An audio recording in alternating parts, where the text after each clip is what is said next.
Elden Ring is a game about all the things that will kill you given any opportunity. Feel free to go off and die in a ditch somewhere. There are many characters who act friendly to you in the game, but not without first doing them a favor. Only one character believes in you and enjoys your company without need for a reward, and that's something you probably couldn't say for some family members. Today, I'll be paying tribute to your only loyal friend in the vast, lonely, and unforgiving world of Elden Ring. Torrent, the Spectral Steed. Welcome back to Crossing Crafts, my fellow maidenless. Just so you know, I post video game sculptures and dioramas a couple times a month, and we're super close to hitting 1 million subs, so I would appreciate you helping me out by subscribing and liking the video. On to the craft though. I'm gonna start with the base, and I already had this mess of wire and aluminum foil, so I figured I would use it up instead of wasting it. I bulked it up a bit until it looked like a UFO, and then I could start on an armature for Torrent. I've never sculpted a realistic horse, reindeer, goat creature, so this took a bit of fiddling around to get right. You can even see me hesitating here because I was like, oh my god, it looks like a praying mantis. How could I mess this up so bad already? But thankfully, once I started bulking out the armature with foil, it finally began looking enough like a horse and I could start adding clay. I started with the base because I didn't want Torrent to tip over as I sculpted him, so I gave it a nice thick layer of some leftover clay. Eventually I'll add more detail to it, but for now we can move on to Torrent and start bulking out the general shape of a horse. Torrent is a pretty stout looking horse, most likely so he can handle all of the abuse you put him through, so I had to make sure to give him a huge dump truck and a relatively thick chest and neck area. Once the basic form was there, I added definition and smoothed him out with some acetone, which I definitely did not spill everywhere, as that would be completely foolish. With his body sufficiently defined, I moved on to his face, which I started out by carving the long nose bridge and giving him some nice plump cheeks. I added his nose, which is just a roll of clay on top and a roll of clay on the bottom, which would then become the separation of his top and bottom mouth. From there, I smoothed everything out and I could carve in his mouth line, which I soon realized was a bit too happy, so I corrected that and gave him a more neutral expression. Once that was done, I smoothed him down again and took a pathetically long time to add eyes, which you won't even see at the end anyway, so to cope, I skipped past the footage of me adding them and I started on his ears and horns.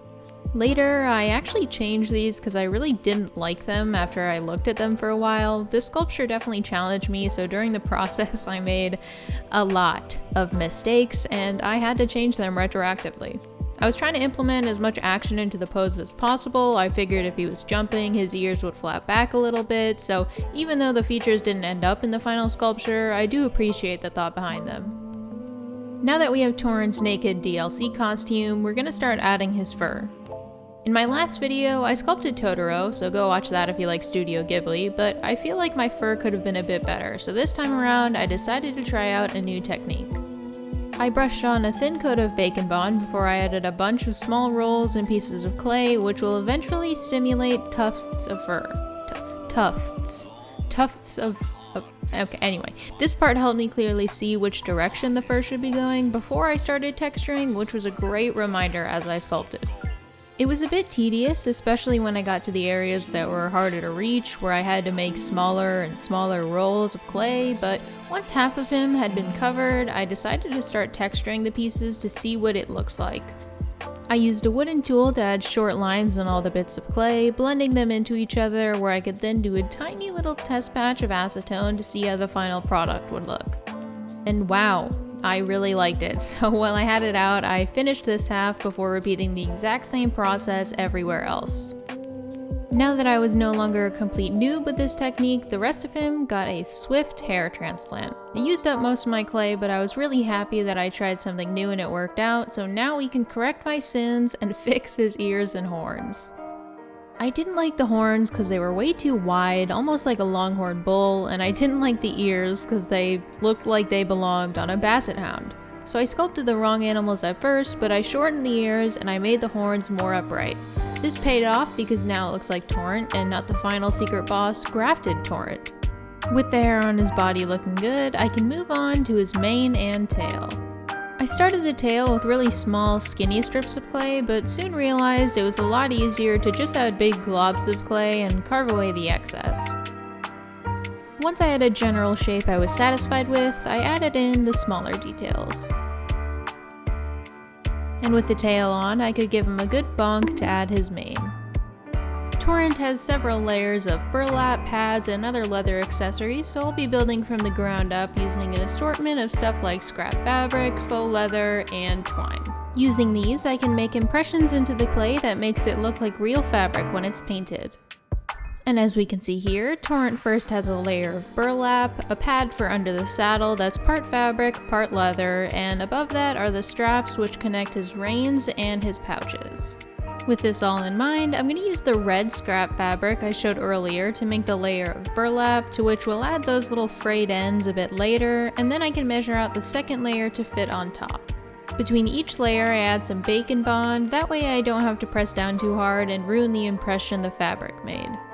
I measure out the leather part of the pad under the saddle, and I do the same thing I did with the red scrap fabric, just with the faux leather. I tried this first because it made the most sense to me, but later on I realized a better way to get a more prominent leather texture, so you don't really need the faux leather, but it was a heartfelt attempt and that's what matters. I add the stitching between the fabric and the leather before starting on his accessories. Torrent has one big pouch on his left side and a smaller folded pouch on his right, and these are connected in the middle with a wide strap of the same material. So first I form the general shape so I can attach it to the strap in the middle, and then I can add the top fold, which will eventually have a buckle to keep it closed. I add a thin roll of clay at the top, which I'll eventually turn into stitching, and then I move on to add the stitching indents all around the rest of the pouch. This was the part where I discovered a better texturing technique for the leather. All I did was crumple up foil and flatten it out before pressing it into the clay. For some reason, it just worked better than the faux leather. Then I added the stitching and various techniques around the entire pouch before I realized I forgot to add those tiny little X stitches at the top of the pouch, so I did that real quick, and then I can move on to the next pouch. The next one was a lot easier. It was literally just one fold. I added the indents, and then I twisted some ropes of clay together and glued them on. Once the gear was ready to go on our steed, I went back to the leather part of the saddle pad and I retextured it using the foil before I forgot, because knowing me, I would, and once I was done, I could attach his traveling gear. Before I bake him to save my progress, I gave the first layer of burlap some free weathering with my needle tool. Now that he's all baked, I outlined where all of his straps would go with bacon bond before Thanos snapping them into existence, and I could finally move on to his last piece of traveling gear. Despite having all this stuff on him, we don't ever see our player actually use the gear on Torrent, so I wasn't entirely sure what this piece was or even what material it was made of. As someone who crafts a lot, this was like the black and blue or white and gold dress for me. I just made an executive decision that it was a sleeping bag, but I could be wrong. Let me know in the comments about the true lore behind Torrent's gear, because I'm sure FromSoft and George R.R. Martin were thorough enough to put it in somewhere that I just haven't seen yet.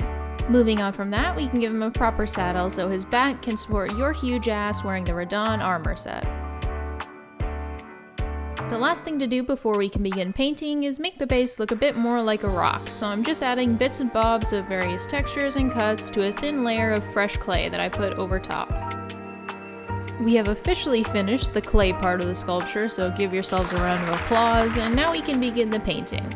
I'm working my way up as I paint, so firstly I'm going to give him a full coat of gray, and I'm going to try to make sure not to miss all these tiny little areas, and then I can add some depth with a dark gray wash. Before I apply the wash to his face, he has that frosted nose look that older animals get, so I'm blending in a lighter gray before using the same sponge to blend in the pink skin on his nose. And once that's done, I can finish applying the wash over the rest of him, wiping off the excess as I move along to paint his ears. Much like his face, his ears and also his horns have a light to dark ombre, so I do my best to blend it in pretty seamlessly. And I forgot to film this, but I did give his horns a dry brush of gold at the very end. With his upper half looking good, we can move on to his dump truck and start giving him the only markings we can really see. Everywhere else is just plain gray, but I did try to simulate some variation by making his legs a bit frosted with some pink skin just barely peeping through. With the fur on his body completed, we can now move on to his mane and tail, which are on his body, so it's not. Anyway, these will both just be parchment white, so it's pretty simple, but I did forget to add some pink skin to his ears, so let's do that before finishing up his haircut. When applying the dark wash to his tail, I added more than I did everywhere else because I figured it would drag across the ground a lot, and it'd probably be the part that gets the dirtiest during his travels. It was the same story with the mane, only I used a little bit less wash and wiped off more of the excess as I went along. The last part of his body left to paint are his hooves. I gave them a base coat of black and painted his horseshoes with a gunmetal gray. And again, I know it isn't canon, but he suffers so much for us, the least we could do is give him some damn shoes. And I top him off with a dry brushing of brown because he's running through dirt the entire game, so I doubt his feet are spick and span. But after that, we can move on to paint his accessories. Just like when I built them, I'm starting from the bottom and working my way to the top, so I'm painting the burlap with a sandy color before using a much darker brown to add all the grime to it. The fabric portion of the saddle pad gets a dark hunter's green, shout out Bloodborne, and the leather part of the saddle pad will get a saddle brown. No pun intended, I swear on my life I didn't name them. To achieve that leathery look, I'm layering dark browns on top and blending and wiping them so they look like the regular wear and tear on a leather item.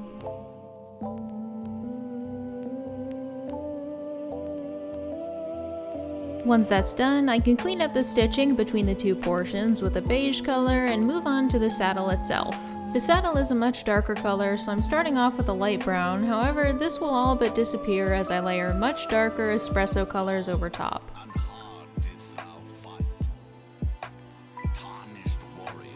To highlight the leather texture, I'm giving the slightest white dry brushing before I begin to paint the stitching on the saddle.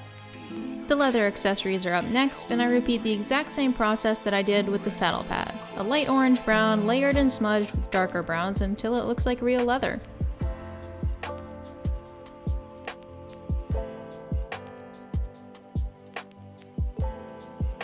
With these back pouches, I did add a white dry brushing to the sides because these are probably getting hit by the sun all day and brushing up against bushes and trees, whereas the saddle pad is protected by the saddle, so there would be less wear and tear on it. Lastly for the accessories is the enigmatic maybe sleeping bag, and I'm using the same colors and technique I did with the burlap blanket. I only added a twinge of green to the corners, and I did this because I figured if the player ever were to use this as a sleeping bag, it'd probably have some grass stains on it.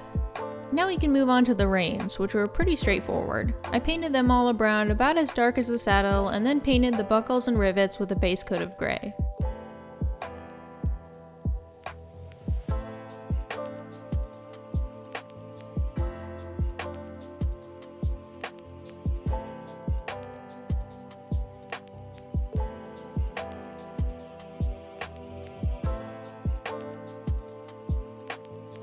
Atop this matte gray, I added some gunmetal to make it shiny, and now we can move on to the base. I'm coating the entire bottom in a dark brown / black. This will serve as the shadows of the rock as we layer lighter colors over top. Just give me a sec. Now that it isn't wet, we can start dry brushing it with different colors you might find on a standard issued rock. That way our base doesn't look like a hunk of coal. I start with some shades of brown before going over most of it in a light gray and topping it off with a bit more brown in some choice areas. Torrent can now ride this baby for miles, so we can move our focus to the spectral smoke that appears when he does his double jump. This was my first attempt, this was my second attempt, and this was my third attempt, so I'll retrofit that around Torrent's feet, and with this spectral smoke in place, I shall now bless your eyes with the character who carries you through the entire game. Torrent, the Spectral Steed.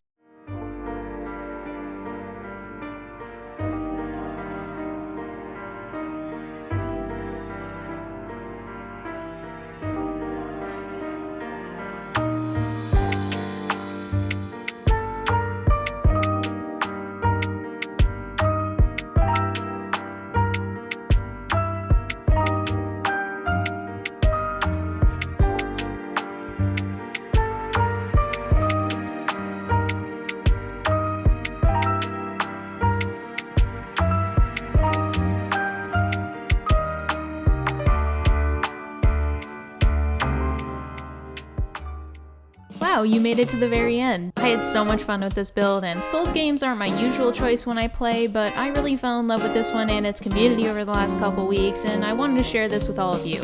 I worked really hard on this one, so I hope you enjoyed it enough to like and subscribe, and comment down below if you have any more Souls related ideas for me. Thank you, and see you next time.